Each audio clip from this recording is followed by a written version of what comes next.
Si hay algo que todo creyente debe aprender, y mientras antes lo aprenda mejor para poder correr adecuadamente la carrera de la fe, es que nadie es inmune a la tentación y al pecado. Nadie es inmune a la tentación y al pecado. Desde el creyente más joven hasta el más maduro y experimentado, todos podemos caer en cualquier momento si nos volvemos arrogantemente confiados y descuidados. Dice en Proverbios capítulo 16, versículo 18, que el orgullo va delante de la destrucción y delante de la caída la altivez de espíritu. Y en un tono similar, Pablo nos advierte en 1 Corintios capítulo 10, versículo 12, que si alguno cree que está firme, que tenga cuidado, no sea que caiga. Queridos hermanos, ningún creyente está exento de caer en ninguna etapa de su vida cristiana. Y cuando digo ningún creyente, me refiero a ningún creyente. Ahí están incluidos los pastores, ahí están incluidos los diáconos, ahí están incluidos los líderes de grupos pequeños, los maestros de escuela dominical, las hermanas maduras de la iglesia. Nadie está exento. Ananías y Zafira mintieron al Espíritu Santo. Juan Marcos, el autor de este mismo evangelio, se apartó del campo misionero para regresar a casa, dejando solos a Pablo y a Bernabé.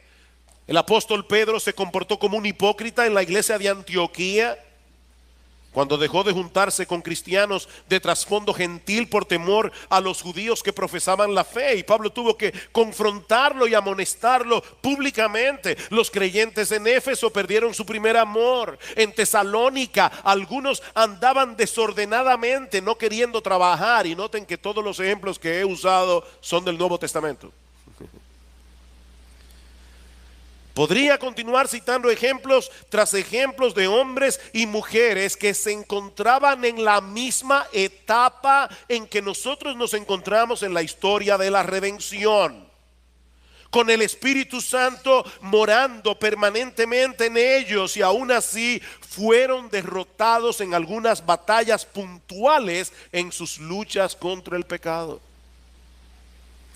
Y si pudiéramos hacer una tomografía espiritual al corazón de cada uno de ellos en sus caídas, muy probablemente descubriremos en todos dos cosas en común: descuido y arrogancia. O si quieren ponerlo de otra forma, todos ellos fueron infectados con un arrogante descuido. No prestaron atención a las continuas advertencias de las Escrituras, al punto, mis hermanos, que terminaron bajando la guardia, poniendo una sobreconfianza en sus propias capacidades o en su propia madurez y experiencia, o en su conocimiento de las Escrituras, para seguir perseverando en la fe, y cayeron. Pero gracias al Señor que esa no es toda la historia. Los verdaderos creyentes pueden experimentar caídas temporales en su lucha contra el pecado, pero si son verdaderos cristianos no se quedarán ahí, porque Cristo nos ama con un amor perseverante, inmutable y fiel, y tarde o temprano se encargará de levantarnos. Y eso es precisamente lo que nosotros encontramos en este pasaje que vamos a considerar en el día de hoy, continuando con nuestra serie de exposiciones en el Evangelio de Marcos. El Señor y los discípulos acaban de comer la cena de la Pascua en el aposento alto, eso lo vimos la semana pasada, y están a punto de salir hacia el monte de los olivos, y más particularmente hacia el huerto de Getsemaní, como vemos en el versículo 32. De manera que en los versículos 26 al 31 vemos lo que ocurre cuando ellos se dirigen de un lugar a otro, desde el aposento alto hasta el huerto de Getsemaní. Pero antes de salir del aposento alto, Marcos nos dice en el versículo 26 que Jesús y sus discípulos cantaron un himno. ¿Se imaginan eso, hermanos? A Jesucristo, nuestro Señor, como director de alabanza, y a los 12 apóstoles cantando un himno. Los judíos durante la Pascua solían cantar una porción del libro de los Salmos conocida como el Gran Jalel o las grandes canciones de alabanza, comprendidas entre los Salmos 113 al 118. Por eso corregía cuando leía que no es simplemente que cantaron un himno, es que ellos cantaron y muy probablemente cantaron los Salmos 115 al 118, que era la conclusión, los 4 salmos finales que se cantaban después de haber comido la cena pascual. Y de paso, hermanos, quiero recomendarles que cuando lleguen a su casa lean esos salmos, Salmo 113 al 118 o el Salmo 115 al 118, teniendo en mente que Jesús cantó cada uno de ellos antes de salir al huerto de Getsemaní. Es en el Salmo 118 donde está escrito: la piedra que desecharon los edificadores ha venido a ser la cabeza del ángulo. Esto es una cosa maravillosa que ha hecho el Señor delante de nuestros ojos. De paso, otra vez, aunque no todos los que cantan alabanzas a Dios son cristianos, todos los cristianos cantan alabanza. Mis hermanos, la fe cristiana es una fe que canta. El cristianismo produce corazones que cantan. Dice en Efesios capítulo 5 versículo 18: sed llenos del Espíritu Santo. ¿Y cómo se va a manifestar esa llenura del Espíritu? Cantando en vuestros corazones al Señor, con salmos, con cánticos espirituales, con himnos. Los cristianos verdaderos cantan. No todos los que cantan son cristianos verdaderos, pero todos los cristianos verdaderos cantan, porque no hay una forma en que nosotros podamos expresar con emoción lo que nosotros tenemos en el corazón por causa de nuestro bendito Señor y Salvador Jesucristo, que se pueda expresar únicamente en prosa. Los cristianos cantan. Ahora, volviendo a nuestra historia, estamos en el aposento alto. Ya Judas había salido a encontrarse con los principales sacerdotes para entregarles a Jesús, de manera que en unas pocas horas el Señor tendría que enfrentarse con esta trama diabólica que iba a desembocar en la cruz. Pero antes de llegar al huerto de Getsemaní, mientras van caminando bajo la sombra de la noche, el Señor revela a sus discípulos la chocante y al mismo tiempo consoladora predicción que encontramos en los versículos 27 y 28. Vean conmigo una vez más el versículo 27.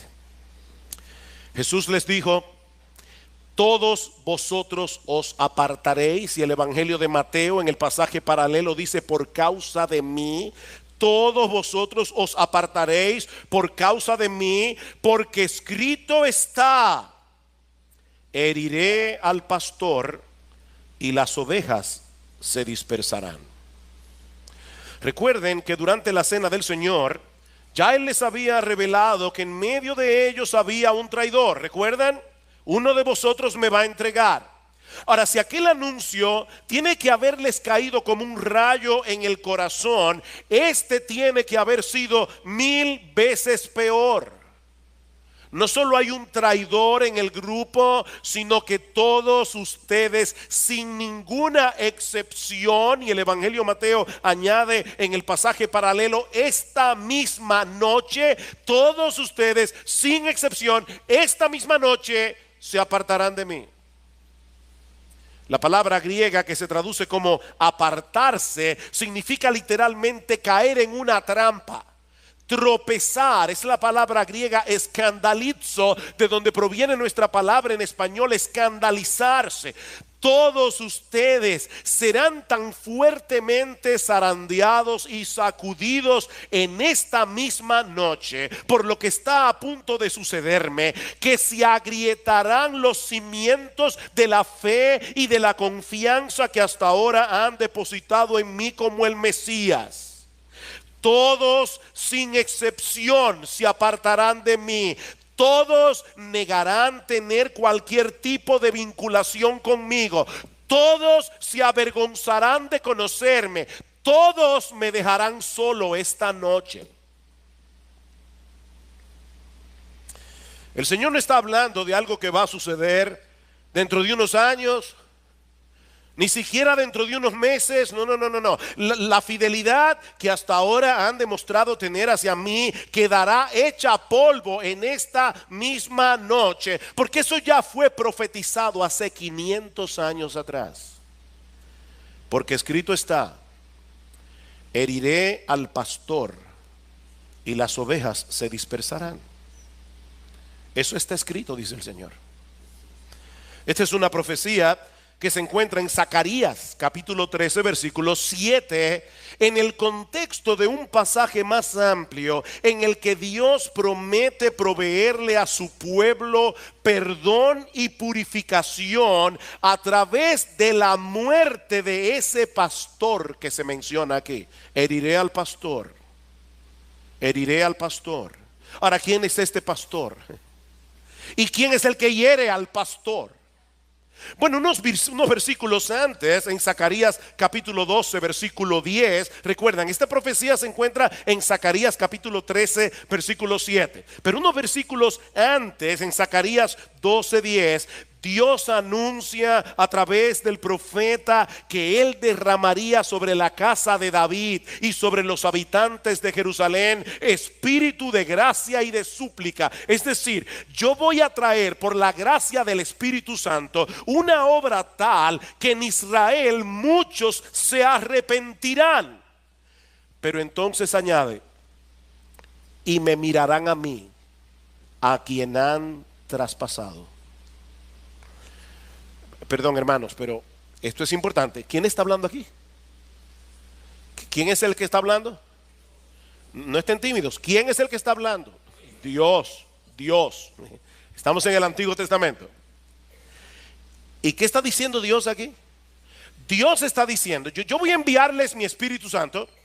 Ese espíritu va a generar en ustedes un espíritu de súplica. Ustedes van a arrepentirse. De hecho, más adelante dice: llorarán como el que llora por la muerte de un primogénito. Ustedes se van a doler por causa de su pecado. Pero entonces ahora dice que ese arrepentimiento se va a producir cuando ustedes miren hacia mí, a quien han traspasado.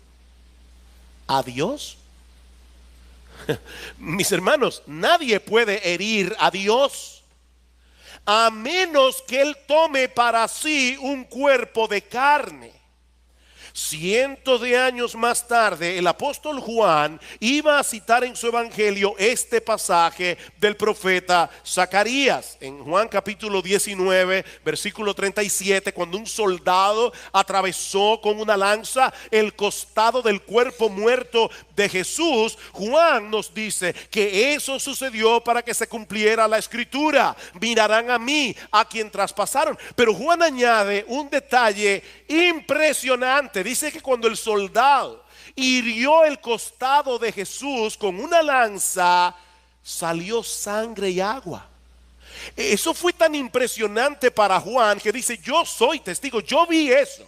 Del costado de Jesús, de su cuerpo muerto, brotó sangre y agua. Mantengan eso allí en su disco duro. Seguimos leyendo el libro del profeta Zacarías. Recuerden, Zacarías 12:10.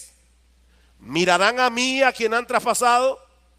Luego seguimos leyendo y dice en el versículo 1 del capítulo 13 de Zacarías que en aquel día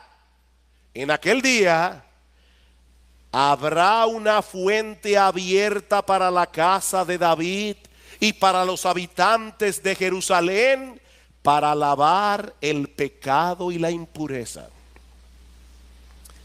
¿Ustedes ven el punto, mis hermanos?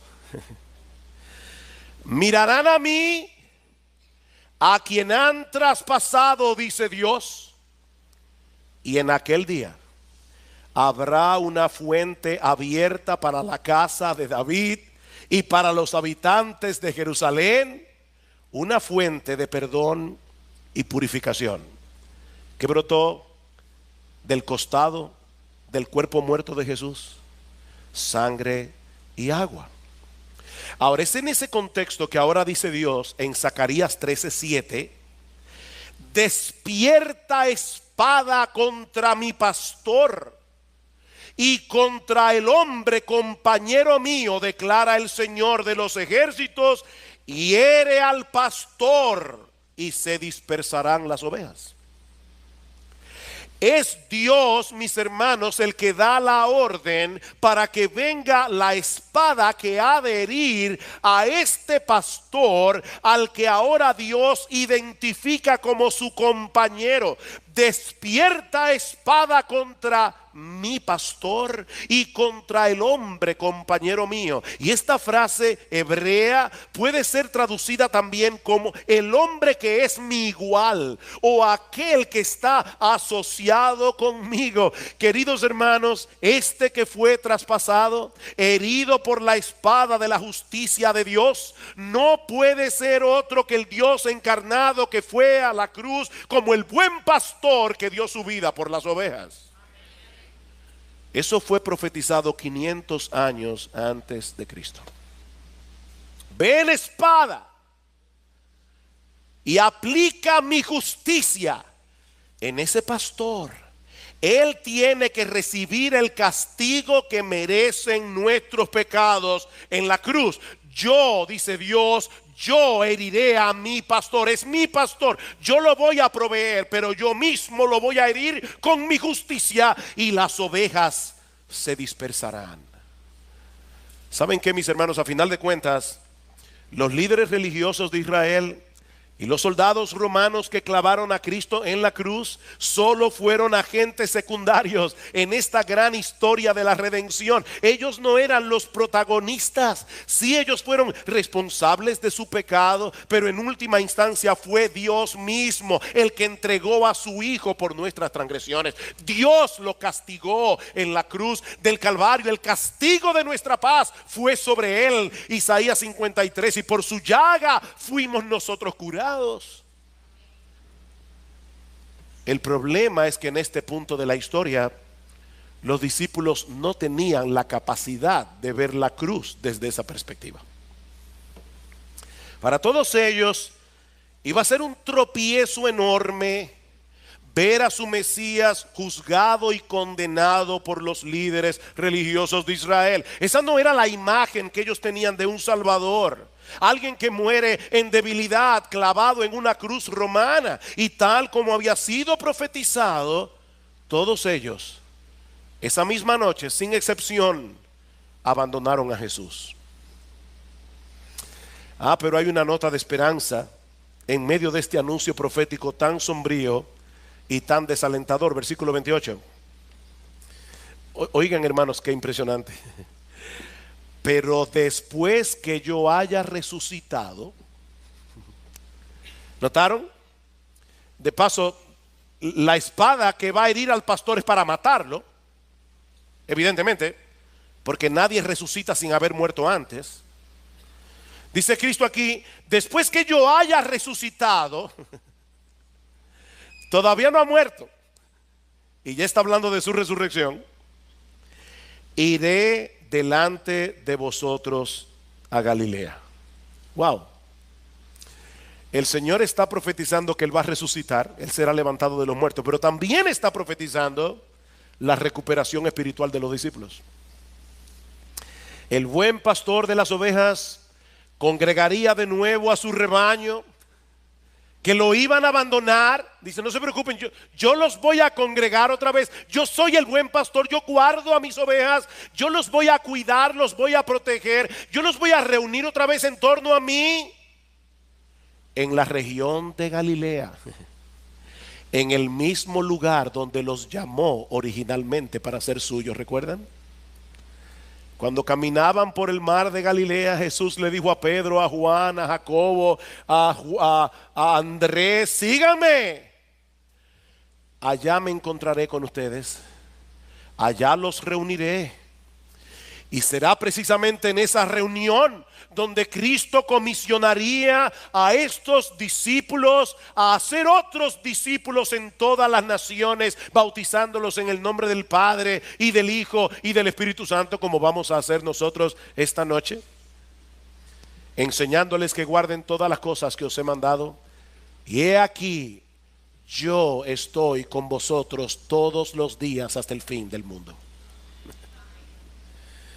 Sí, los verdaderos creyentes pueden tener caídas, pero mis hermanos, nosotros tenemos un gran Salvador que no dejará caído al justo.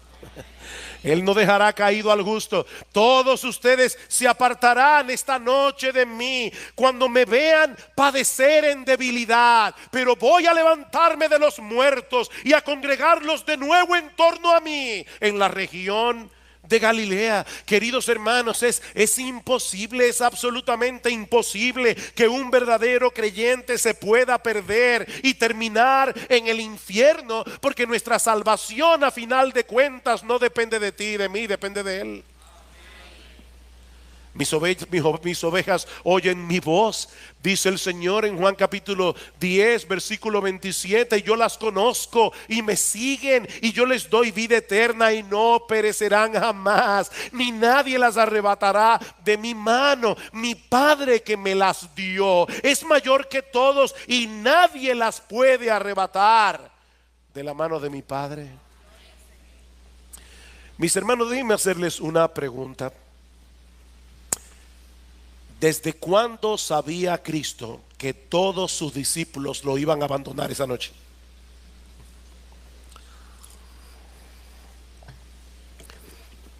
¿Cómo se enteró? ¿Desde cuándo? ¿Saben desde cuándo? Desde siempre. Jesús sabía esto desde antes de la fundación del mundo. Y aún así los escogió. No solo para salvación, los escogió para ser sus apóstoles. Los escogió para que ellos pusieran el fundamento sobre el cual Él habría de edificar a su iglesia. Mis hermanos, ¿saben lo que eso nos enseña? Que el amor de Cristo no solo es eterno, es incondicional.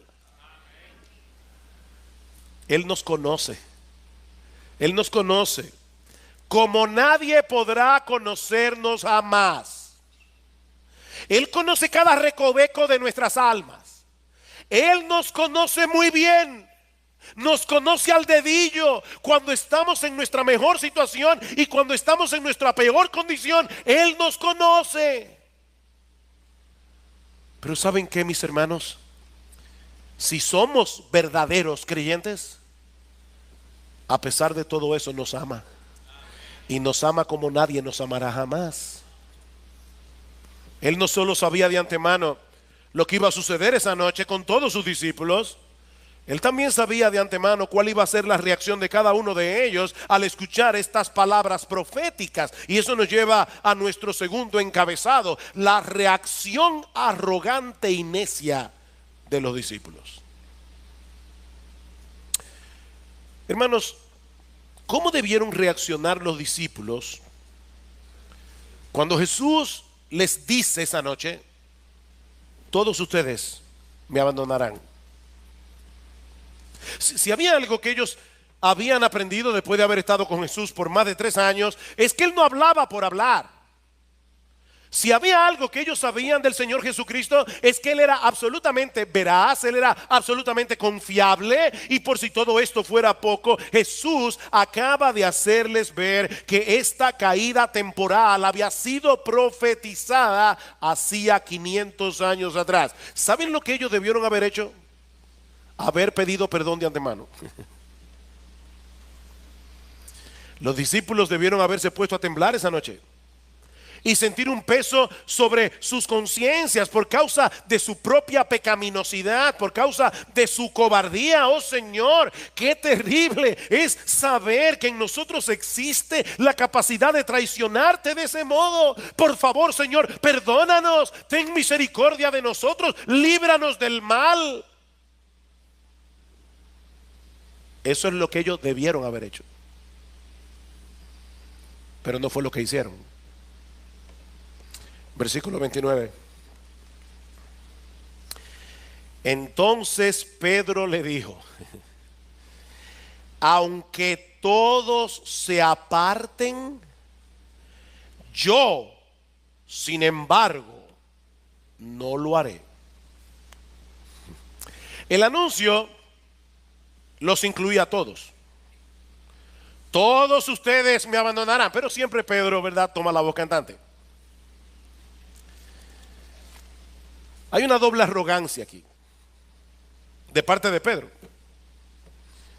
Por un lado, Pedro se coloca a sí mismo por encima del resto de los apóstoles. Bueno, Señor, yo no puedo hablar por ellos,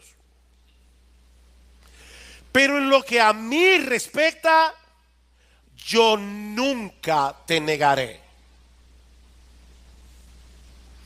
Ahora, Pedro no solamente se estaba colocando por encima del resto de los apóstoles, él se estaba colocando por encima de Cristo y por encima de las Escrituras.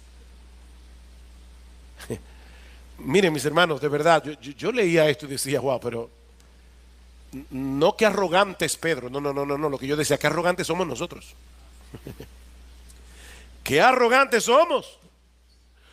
Todos ustedes se apartarán de mí esta noche, porque escrito está.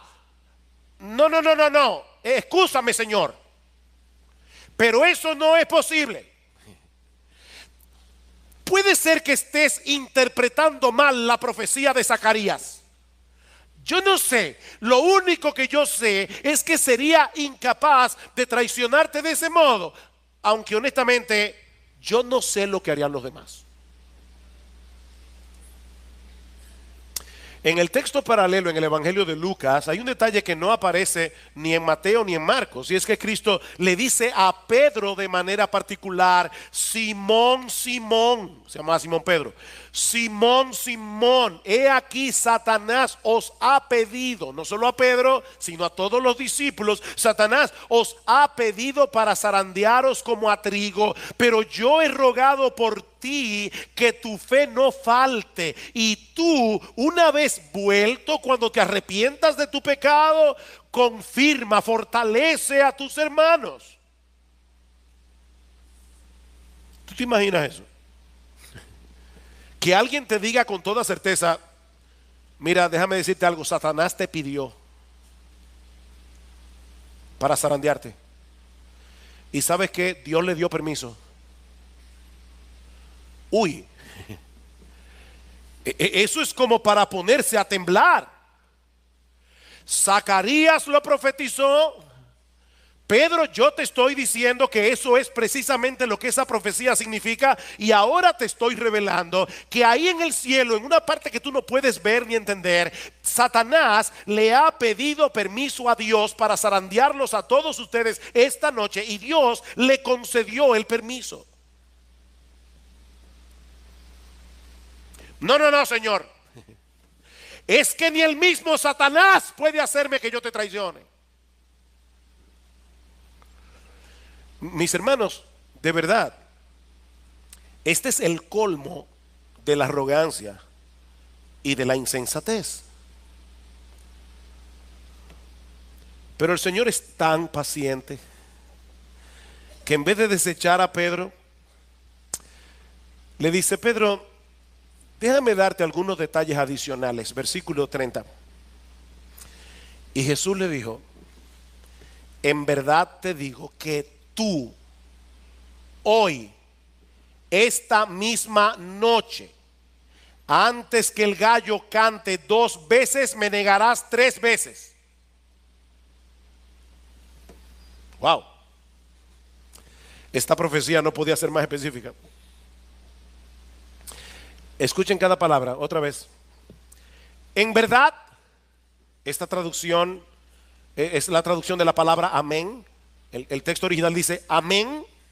Es una expresión que añade solemnidad, que añade certeza a lo que uno va a decir. Pedro, solemnemente te digo que tú, no los otros apóstoles, no Juan, no Santiago, no Jacobo, no, Pedro, tú, hoy, esta misma noche, no mañana, no pasado, no durante una semana, antes que el gallo cante 2 veces, es decir, antes de que amanezca, antes de que tú comiences a ver los primeros rayos del sol salir en la aurora, me negarás. Y esta palabra es una palabra compuesta, tiene un prefijo que intensifica la palabra. Se puede traducir literalmente: Pedro, me vas a negar horriblemente, me vas a negar absolutamente, me vas a negar totalmente. Y no una, no dos, 3 veces. Era como si el Señor estuviera acorralando a Pedro para hacerle ver el peligro en que estaba. ¿Y saben qué? Ni aún así Pedro entró en razón. Versículo 31. Pero Pedro con insistencia, esa palabra significa más vehementemente. La idea no es tanto la de insistir, sino la profusión de palabras y el tono en que esa palabra se pronuncia. ¿Tú has visto esas personas que para ganar una argumentación hablan y hablan y hablan y hablan en un tono bien enérgico para convencer al otro por cansancio? ¿Han oído eso? Eso es lo que Pedro está haciendo aquí. Pero Pedro con insistencia repetía: aunque tenga que morir contigo, no te negaré.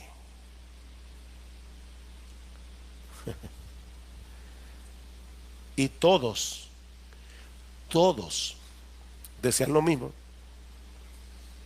No era que repetían la misma palabra que Pedro, es que tenían la misma actitud. Ese espíritu de arrogancia, de autosuficiencia, había embriagado a los discípulos. ¿Ustedes han visto una persona borracha que está como desconectada de la realidad? Y está en medio de una guerra y están tirando tiros y él cree que está soñando que están tirando tiros. Los discípulos estaban borrachos de arrogancia. Se sentían inmunes a la traición, al punto de tener en poco las palabras de Jesús y las palabras de la Biblia. En vez de ponerse a temblar, reaccionaron con insolencia. Y ahora yo me pregunto, hermanos, ¿qué aprendemos de este pasaje? Bueno, hay varias lecciones que nosotros podemos extraer de un pasaje tan rico y tan aleccionador como este. Pero yo voy a limitarme solamente a 2, a modo de conclusión. Y yo le ruego al Señor que ustedes se lleven esas 2 en sus corazones en esta mañana. La primera es esta. Este pasaje nos enseña que en medio de la tentación, la sinceridad de nuestro amor por Cristo será completamente inútil y vano si no descansamos por completo en la gracia preservadora y capacitadora de Dios. Voy a repetir eso otra vez. Este pasaje nos enseña que en medio de la tentación, la sinceridad de nuestro amor por Cristo será completamente inútil si no descansamos por completo en la gracia preservadora y capacitadora de Dios. Déjenme hacerles otra pregunta. Cuando Pedro pronunció las palabras del versículo 29 y luego las que repetía vehementemente en el versículo 31, estaba siendo sincero. Pedro estaba siendo sincero. Él de verdad quería decir lo que estaba diciendo, o Pedro estaba actuando esa noche como un perfecto hipócrita. No, mis hermanos, personalmente yo creo que Pedro era sincero. Es obvio que era sincero. Su amor por Jesús era real. hasta el punto de escandalizarse ante la posibilidad de que él fuera capaz de traicionar al Señor. Alguien ha dicho, él no estaba pretendiendo tener un amor hacia Jesús que en verdad no sentía, ni estaba haciendo promesas que no estuviera ansioso de cumplir. Cuando Cristo le dijo, yo soy capaz de morir contigo, él creía cada palabra. Señor, yo sé de lo que soy capaz en mi amor por ti. ¿Cuál fue su problema entonces? Mis hermanos, ¿dónde estuvo el pecado de Pedro y del resto de los discípulos?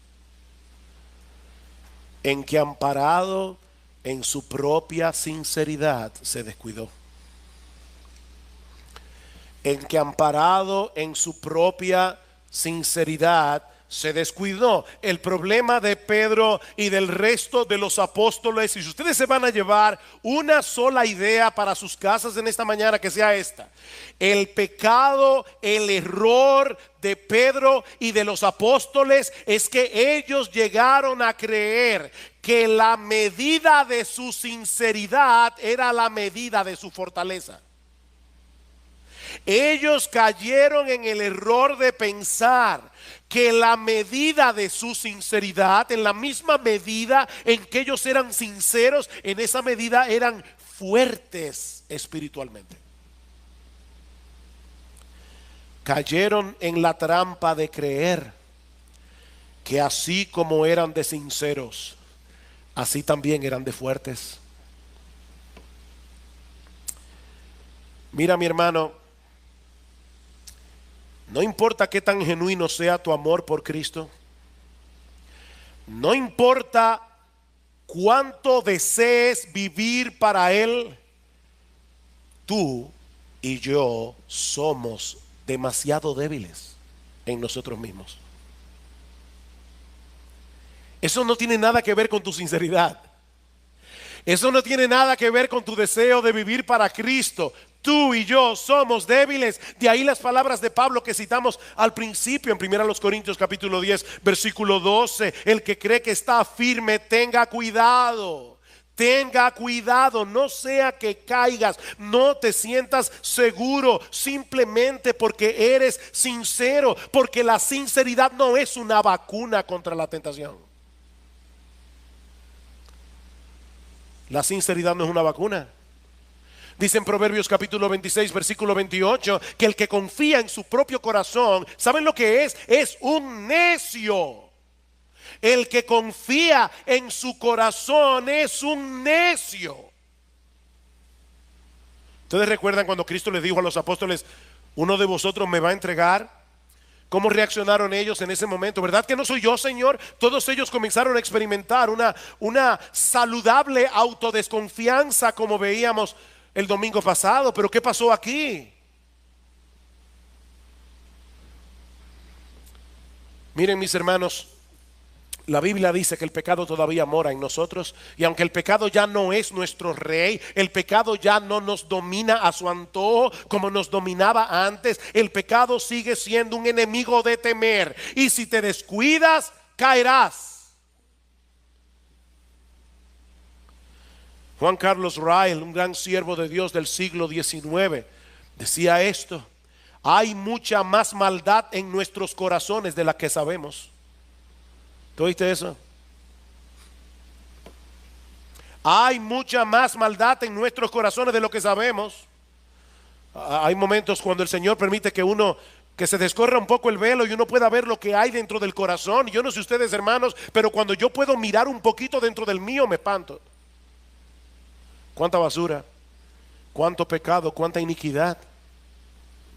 Sigue diciendo Ryle: nunca podremos decir hasta dónde somos capaces de caer si somos tentados. No hay grado de pecado al que el mejor de los santos no pueda descender si no es sostenido por la gracia de Dios y si no vigila y ora. En nuestros corazones permanece escondida la semilla de toda maldad. Solo necesita el ambiente adecuado para germinar con una vitalidad maligna. Ese eres tú. Ese soy yo. Eso es lo que dice la Biblia.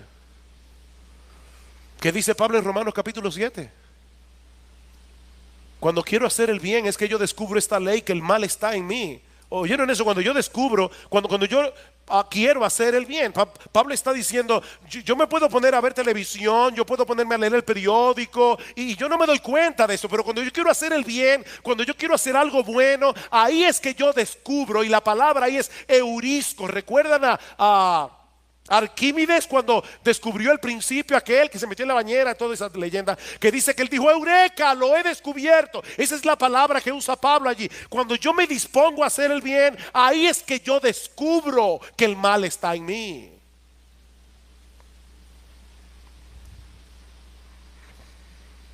Leer el periódico no te va a traer en tu carne ninguna oposición. Trata de leer la Biblia. Trata de ponerte a orar y verás ese principio de maldad obrando en tu corazón. Mis hermanos, ¿cómo podemos saber si hemos caído en esa seguridad carnal que precede a la caída? ¿Cómo nosotros podemos identificar que nosotros estamos siendo arrogantemente descuidados? Déjenme darles algunas señales. En primer lugar, cuando dejamos de suplicar ferviente y diariamente a Dios que nos preserve del mal. ¿Recuerdan cuando Jesús fue con sus discípulos al huerto de Getsemaní? ¿Qué les dijo el Señor? Velad y orad para que no entréis en tentación. Velad y orad, manténganse vigilantes, oren, no dependan de ustedes mismos, porque el espíritu está dispuesto, pero la carne, no esta piel, la carne, nuestra naturaleza humana es débil.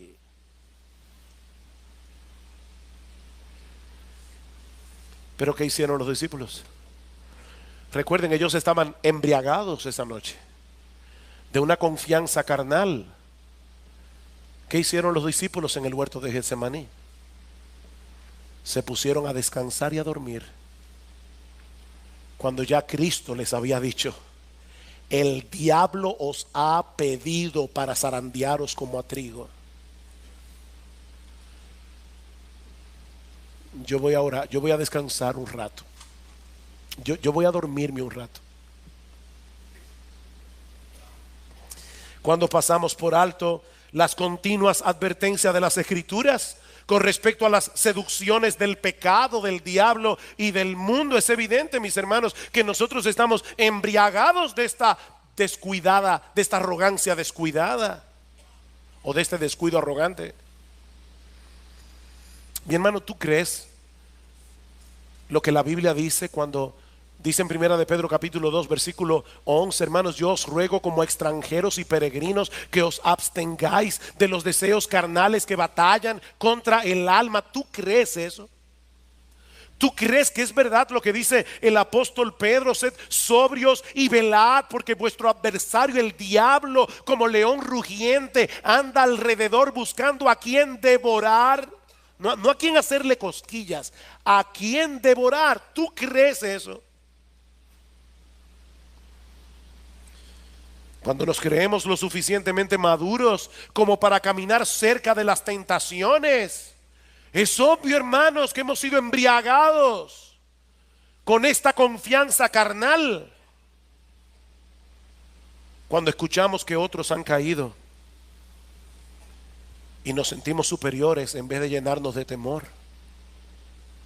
¿Qué dice el apóstol Pablo en Gálatas capítulo 6 versículo 1? Si alguno fuere sorprendido en alguna falta, vosotros que sois espirituales, restauradle, pero con espíritu de mansedumbre, no sea que tú también seas tentado. No te olvides que tú eres de la misma masa que él. Tú no eres superior. Yo no entiendo cómo es posible que un cristiano. Yo lo entiendo. Yo lo entiendo muy bien porque conozco mis propias corrupciones. Tiembla, mi hermano, tiembla cuando escuches que otro cae, porque el próximo puede ser tú. Cuando descuidamos las Escrituras como un medio de gracia provisto por Dios para guardarnos y librarnos del mal. Eso es evidencia de que estamos embriagados de descuido carnal. ¿Qué dice el Salmo 1? Bienaventurado el varón que medita en la ley de Jehová día y noche. Será como árbol plantado junto a corrientes de aguas, que da su fruto a su tiempo y su hoja no cae. O el Salmo 119: ¿con qué limpiará el joven su camino? Con guardar tu palabra. En mi corazón he guardado tus dichos para no pecar contra ti. Oh Señor, dame tu palabra. Dame tu palabra porque yo soy muy débil. Mis hermanos, de verdad, este es un pasaje muy sobrio. El que manifiesta esos peligrosos síntomas y no los corrige a tiempo, con toda seguridad caerá y vendrá a ser una deshonra para el nombre de Cristo. Vendrá a ser una deshonra para el nombre del Señor y el Evangelio. Oh, mi querido hermano, mi querida hermana, en tu lucha contra el pecado, nunca cometas el error de pensar que la medida de tu sinceridad es la medida de tu fortaleza. No cometas ese error. Pero este pasaje nos muestra también, en segundo lugar,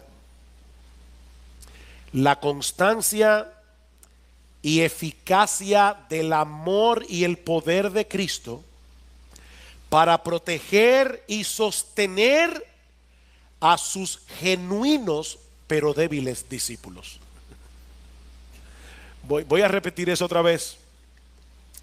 Este pasaje nos muestra, en segundo lugar, la constancia y eficacia del amor y el poder de Cristo para proteger y sostener a sus genuinos y al mismo tiempo débiles discípulos. Miren, mis hermanos, la caída de Pedro esa noche fue estrepitosa. Todos cayeron, pero ninguno lo negó como Pedro. Pedro llegó a maldecir y a jurar que él no tenía ninguna relación con Cristo. ¿Ustedes imaginan eso? Al apóstol Pedro diciendo: maldígame Dios si yo estoy mintiendo, yo no conozco a ese hombre. Wow. Y por si acaso, mi hermano, no digas: oye, yo no entiendo. Mira, déjame decirte una cosa: tú y yo negamos a Cristo un montón de veces al día.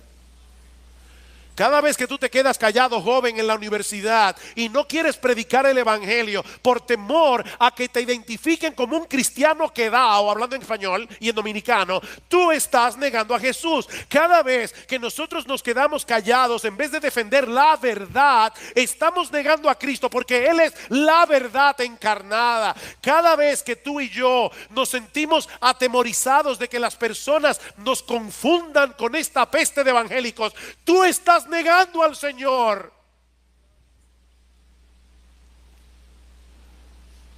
Así que cuidado con ahora mirar al pobre Pedro como un bárbaro por lo que hizo esa noche.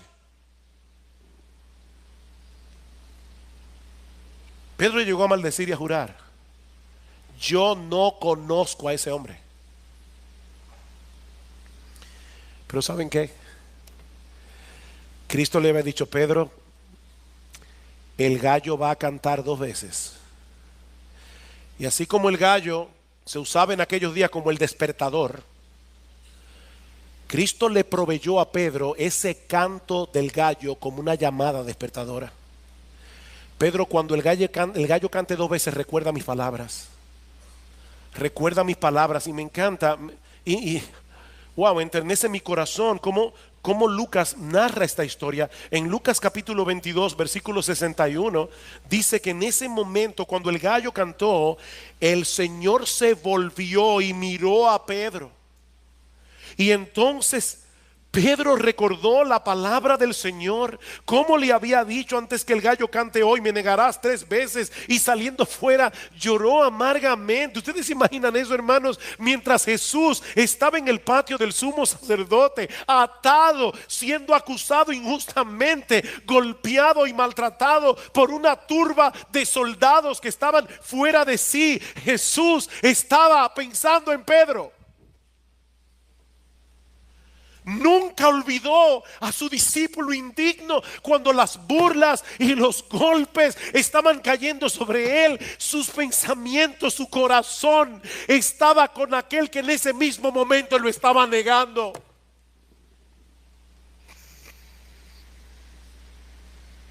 Wow. Solo estaba esperando que el gallo cantara. Y en medio de los golpes y en medio de las burlas, Cristo se volvió y miró a Pedro.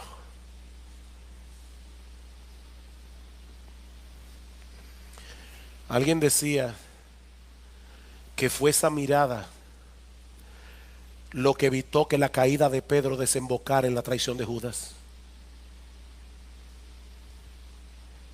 Fue esa mirada. Definitivamente, mis hermanos, nadie nos conoce como Cristo, pero nadie nos ama como Él. Nadie. Y aquí cito a Ryle otra vez: alentémonos con el pensamiento de que el Señor Jesús no repudia a su pueblo creyente a causa de sus errores e imperfecciones. Él conoce bien cuáles son, los toma como el esposo toma a la esposa, con todas sus manchas y defectos, y una vez unidos a Él por la fe, nunca los repudiará. Es un sumo sacerdote misericordioso y compasivo. Se gloría en pasar por alto las transgresiones de su pueblo y encubrir sus muchos pecados. Ese Cristo sabe lo que ellos eran antes de la conversión: malvados, culpables y sucios, pero aún así los amó. Y Él sabe lo que serán después de la conversión: débiles, con equivocaciones, frágiles, pero sin embargo los ama. Él se ha comprometido a salvarlos a pesar de sus errores, y Él, dice Israel, cumplirá su compromiso. Qué amor, qué amor. Oh, mi hermano, yo no sé cuál es la condición en que se encuentra tu alma en este momento, pero si eres un creyente genuino, tú necesitas recordar que en Cristo hay perdón y restauración. Dice el autor de la epístola a los Hebreos que nuestro Señor Jesucristo puede salvar perpetuamente a los que por Él se acercan a Dios, viviendo siempre para interceder por ellos. ¿Recuerdan Pedro? Satanás te ha pedido, os ha pedido para zarandearos como a trigo, pero yo he rogado por ti. ¿Sabes qué, mi hermano? Cristo todavía está rogando, está intercediendo por cada uno de los suyos. Yo no entiendo eso, pero me resulta muy consolador saberlo.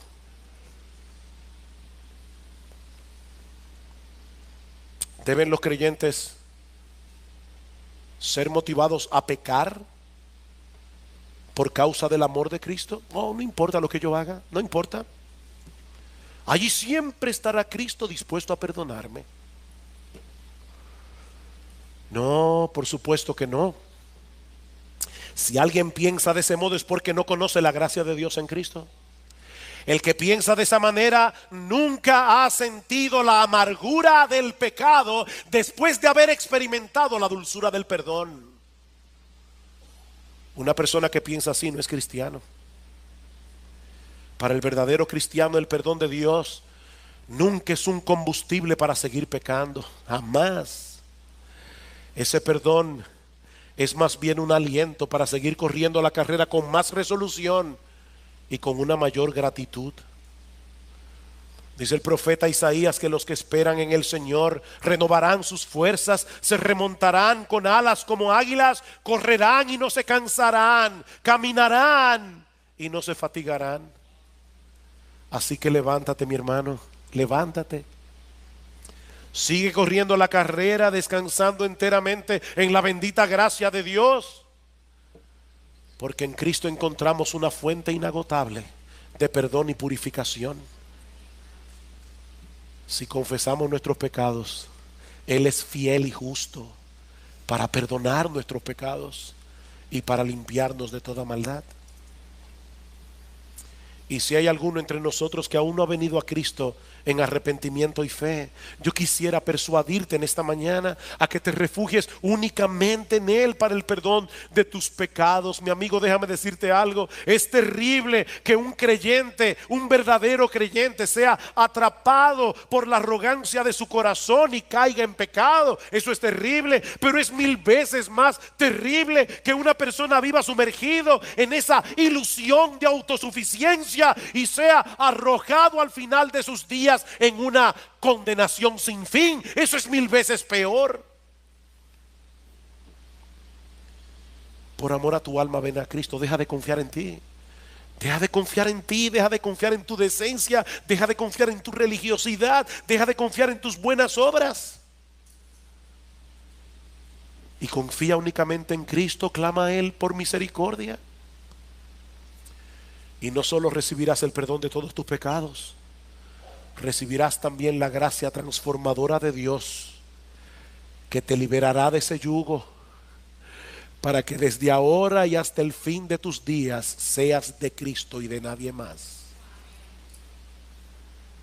Ven a Cristo y ven ahora, porque esa fuente que se abrió en Jerusalén sigue limpiando pecados y seguirá limpiando pecados hasta el día de su gloriosa venida. Pero el día es ahora. La oportunidad que Dios te está dando de lavarte es ahora, no mañana. Alguien decía: el día de hoy es de Dios, el mañana es del diablo.